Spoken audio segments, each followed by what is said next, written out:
Ladies and gentlemen, hope you'll be patient. We are having some technical error here.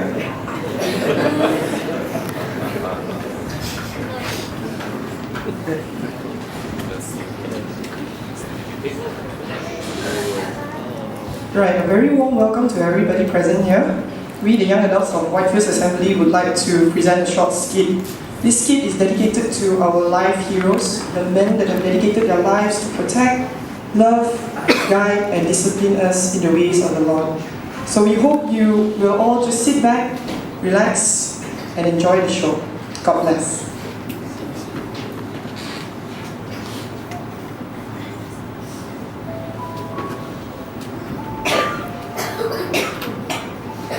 I can't believe that it's almost 2 years since Dad left us. Since he left, we've been deciding on whether or not to sell this house.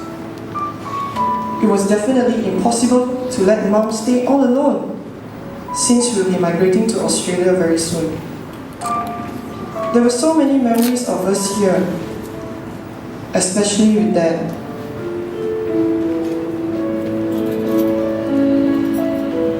There's so much of him here that I will never be able to let go.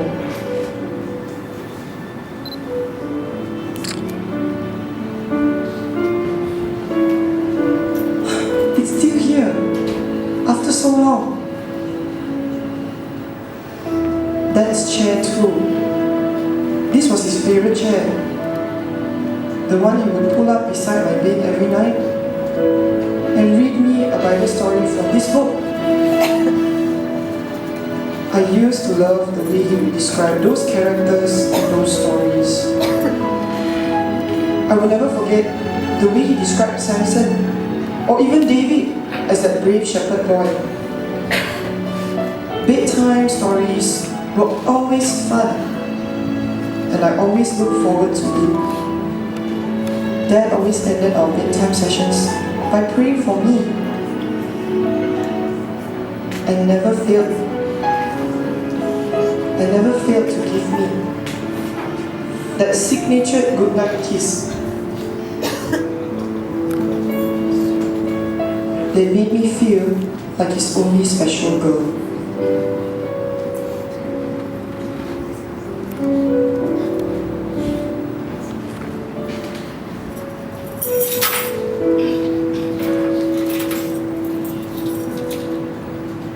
Oh, I got these when I was 9 years old.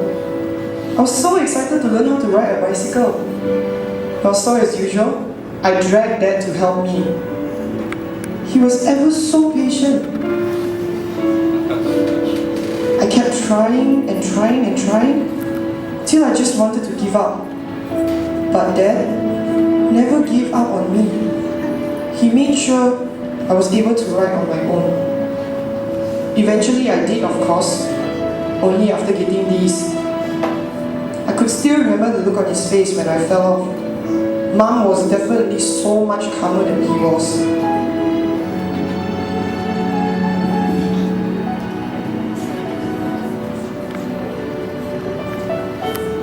Then I turned 21, the age when I felt all grown up and ready to take on the world. Big enough to do things on my own. And so I thought. It was then I started to feel like Dad was just too fussy, and that he was just trying to fix me.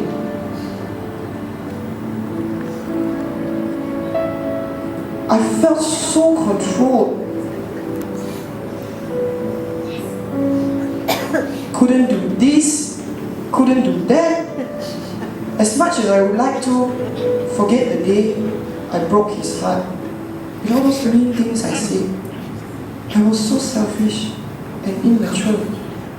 I just wanted it my way. But thinking back on all those times when I was so stubborn, Dad never once lost his temper. And now that I think of it, he meant it all for my own good. With Dad, there was that love and care. I knew I couldn't find it anywhere else.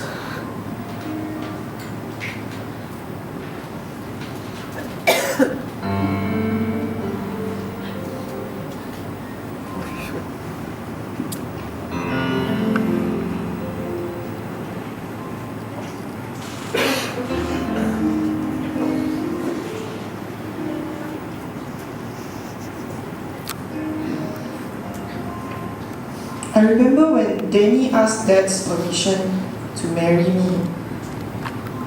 Boy, was he nervous.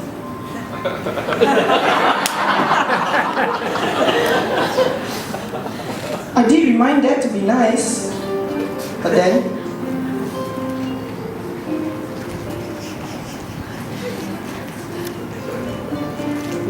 as usual, Dad gave him a very long lecture.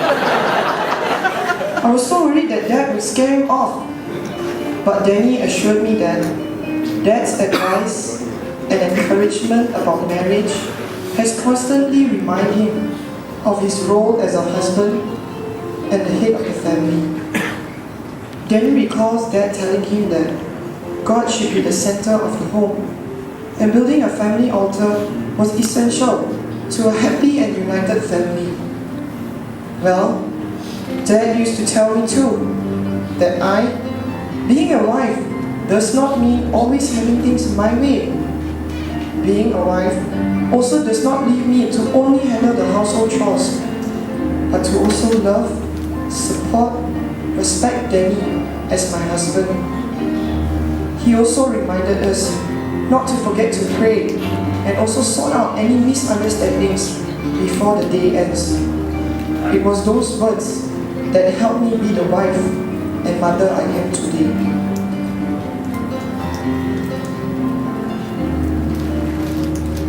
Then came the day that Dad had to officially give me away.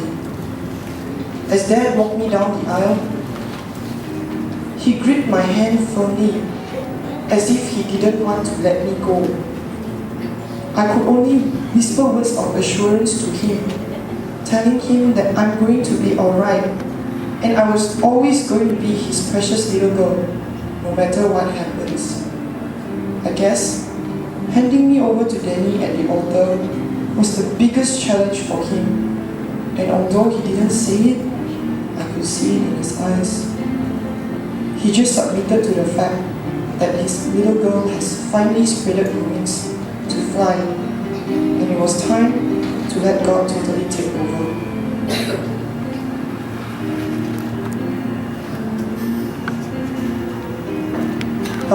Dad was there when I gave birth to Noelle. Danny, being a first-time father, was really anxious, and Dad was the first to be there to pray and encourage him. I remembered how I teased Dad about being promoted to his grandpa's status. Dad would then remind me of how he used to change my diapers and how pampered I was when I was a baby. Because I would only fall asleep when I was in his arms.